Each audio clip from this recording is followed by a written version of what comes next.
Well, it's taken me a few days, but I think I finally got enough questions to be able to do another sports Q&A. A reminder again, I like to do these every Tuesday, Thursday, and Sunday. Furthermore, now with the NFL season starting, in particular your fantasy football season starting, you have an entire week to submit your weekly lineup questions, waiver wire questions, trade questions, all of that type of stuff. Make sure you submit it to me. I'm here to help. I'm not perfect, I'm not an expert, but I think I can impart some decent wisdom and some decent logic upon you to help you in your quest for a fantasy football championship. All right, so let's get started with this Q&A. Master Nobody 30 asks, is it bad that I started Matthew Stafford over Russell Wilson for week number 1? Not particularly. I mean, obviously the Seahawks-Packers game has already happened, and Wilson had a solid night. But you're talking about Stafford going against the Giants. You know, you got Stafford with Megatron and Bush and Bell out of the backfield in the passing game. Hopefully you get more out of a Golden Tate, maybe the combination of Pettigrew and Ebron at tight end.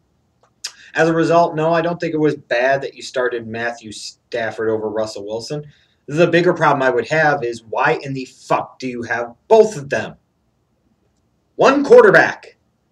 People, stop wasting these valuable, precious draft picks on backup quarterbacks, backup kickers, and backup defense special teams units. It's unnecessary.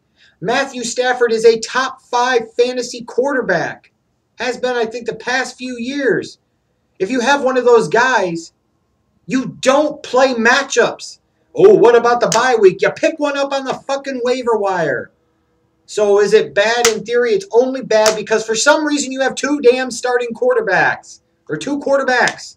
If you only have to have one, then only have one.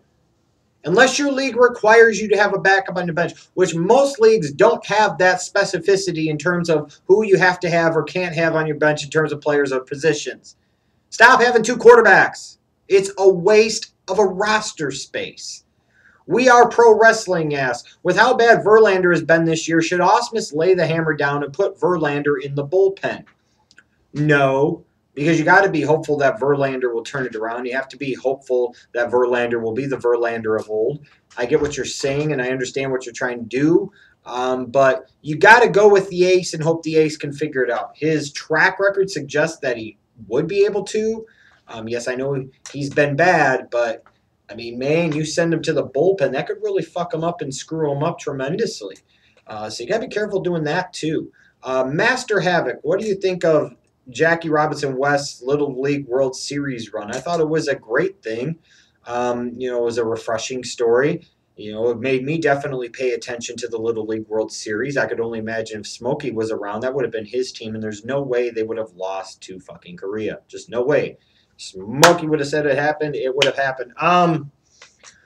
But yeah, I mean, baseball faces a huge problem. The most blunt way I can put this is for years they have struggled with a deficit of black athletes, and I'm sorry, that's just the way it is. Yes, it's a very international game, and you have diversity in the sport itself. But you need more black American players like an Andrew McCutchen, let's say. To me, Major League Baseball is really dropping the ball with all the focus and emphasis that they put on the white bread wonder hope awesome player that is Mike Trout. To me, it's Andrew McCutchen that they should be trying to drive home. To me, it's Andrew McCutchen that they should try to be making the biggest star in the game. It's that simple, because you're losing so many of these athletes from the inner cities, or even not in the inner cities, but just young black male athletes to sports like basketball and football. Baseball is facing an uphill battle. They have been for years, and it is a problem. It is a big problem, and they have to do something to fix it. And you hope by seeing these kind of urban initiative leagues and seeing these kids getting involved in the game, that at some point in time that will eventually trickle up to colleges and the minor leagues and then eventually Major League Baseball. So that's, if anything, what I'm hopeful and encouraged by with seeing it, but I'm not holding my breath too much, unfortunately. Johnson CP3J96, how the hell did Kyle Korver not make Team USA? He could shoot, and that's about it. And frankly, did they really need him? I mean, did they really, really need him? I don't understand why you're so upset about Korver not making Team USA. This is not like the Olympic team of '04 that had pieces of crap like AI and Starberry on it, a team that had no shooting whatsoever. This team has some shooting on it. I can see where you'd say, well, you always want to have more, but who are you going to take out instead? That's my question. Brian underscore Kita. I drafted Bishop Sankey as my running back 3 in the 4th round, behind Forte, Doug Martin, and then tight end Julius Thomas. Was that too eager of a pick? God fucking yes. Yes. Way too damn eager. Now, by the end of the year, you might not regret that pick at all. You might be incredibly thankful and grateful that you made that pick. But you had already taken 2 running backs in the first place in Forte and Doug Martin. And I don't know how many teams are in your league or anything like that. I think you might have tweeted something that was 12 or 14 teams. So I'm assuming you had a top 5 pick. That's how you ended up with Forte. So you probably had one of the last 5 picks in round number 2. That's how you ended up with Doug Martin. Why sit there and take another running back and one that's not even a guaranteed starter right away to begin with? Why not take a wide receiver? It's just a thought. There were other running backs, I'm sure, that were on the board at that time that are guaranteed starters, at least from the beginning. Yeah, Bishop Sankey was way too eager. You got way too ahead of yourself. I'm just saying. That, to me, was a bit of a wasted pick. To me, that was an example of overdrafting based off of projections. And like I said, in a few weeks, you might look like a genius, but right now you look like an idiot. I just keeping it real with you, my man. These are the lessons that you learn, though, in fantasy football. All these things I talk about in my fantasy football draft tip series, these are lessons that I've observed and or actually done myself, things that I've learned from mistakes that I've made, and I want to make sure that I don't repeat them and that other people can learn from them and don't repeat them. Courage Rustling, Zach Stacy or Frank Gore, who should I put in the flex position on my fantasy team?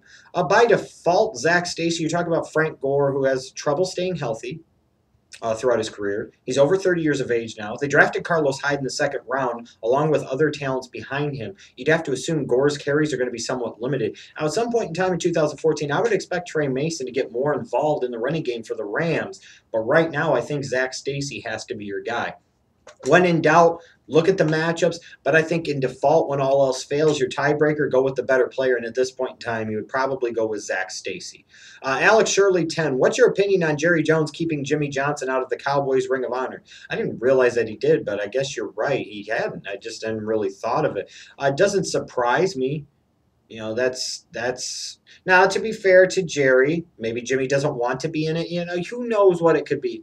But you would think at some point in time you would want to make that happen. I think that's clearly Jerry Jones trying to establish that he was more responsible than people want to give him credit for the Cowboys of the early 90s. Well, when we look at the history of the Cowboys for the past almost 2 decades, plus without Jimmy Johnson running the show, we see what Jerry Jones has really meant to that organization. It's been a very bad thing. So it's a shame, and it's something that needs to be rectified. Omer H82, what are your thoughts on the Aldon Smith suspension? You said something about the fact that you thought it was more Roger Goodell BS. No, frankly, there gets to a certain point in time where certain guys are just fucking morons, and certain guys are just damn idiots. And sometimes you need to teach them a lesson, and as far as I'm concerned, Aldon Smith has acted like such a moron and such an idiot that if he was suspended for the entire 2014 season just because of his own sheer stupidity, then I wouldn't raise a whole lot of fuss about that. And that would even be including if he played for my Chicago Bears. I mean, at some point in time, an asshole's got to learn how to stop being an asshole and stop showing his ass and stop acting like an ass. And Aldon Smith just continuously makes stupid, dumb decisions. So as far as I'm concerned, I don't think the suspension was tough enough. I mean, if Aldon Smith, really wanted to play football this year, he should have just beat his girlfriend. Then Goodell would have only given him 2 games. Just saying. Madden God 45, who is the better scrambling quarterback in their prime, Randall Cunningham or Michael Vick? I'll take Randall Cunningham all day. I was actually able to see the entire careers, basically, of both quarterbacks, and I'll take Cunningham. Because I think Cunningham was better with the gun. Vick had maybe just a slightly stronger arm than Cunningham, but Cunningham was a much better thrower. And I think in terms of a scrambler, while Vick was, definitely faster. I think Cunningham was incredible in terms of what he could do with his feet, because whereas Vic was a runner first, I always viewed Cunningham as a guy who could run, but was more likely just as able to create time to throw with his feet. He was still looking to throw more than a Vic did. So I personally, based off of what I saw out of them in their careers, I would take Randall Cunningham. And then IMPT_3 closes out this Q&A by asking, what is your beef with Ben Roethlisberger? Who in the fuck said I ever had a beef with Ben Roethlisberger? Where in the hell did you get this from, brother? Is it because I didn't pick the Pittsburgh Steelers to win Super Bowl 49? Well, if that's the case, get the fuck over it. When did I ever intimate or imply or even lead you to believe that I had any type of major beef with Big Ben? This is a Big Ben, mind you, that coming out of Miami of Ohio in that 2004 draft that I was incredibly high on.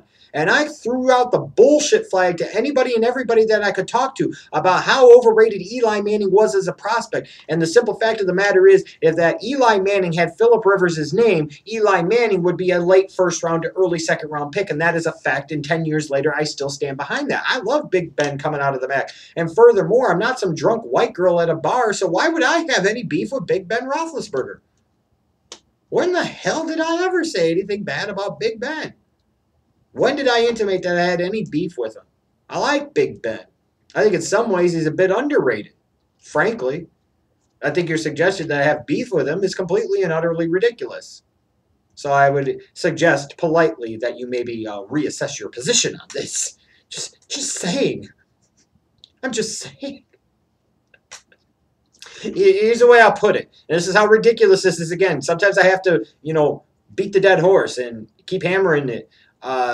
In that 2004 draft, I thought Phillip Rivers was the most NFL-ready quarterback right then and there, and might be the most consistent quarterback throughout his NFL career, which he has been. I thought Big Ben had the most upside to be potentially the best quarterback and might have the best ability to be a Super Bowl champion, which he kind of proved. And then Eli Manning obviously did his own thing. I thought Eli Manning needed to be in the right situation, and it would take him more time than it took Rivers or Roethlisberger to establish themselves. And I was also correct on that. So, yeah. Anyways, thanks to all of you guys that submitted your questions, even the ones that I sat there and kind of went off on you a little bit. I don't mean anything personal by it, but I'm just trying to emphasize my points. Stop drafting multiple quarterbacks if you don't have to. Stop overdrafting all of these damn young, unproven running backs. Don't take so many damn running backs so early in your fantasy drafts. It is a recipe for disaster. It is 2014, not 2004. The league has changed. The times have changed. Fantasy football has changed. And I have no beef with Big Ben Roethlisberger. There you go. So make sure, again, Tuesday, Thursday, Sunday is when I want to do these Q&As, and I want you to send me your questions about fantasy football and all this other sports-related stuff. So I'll see you later.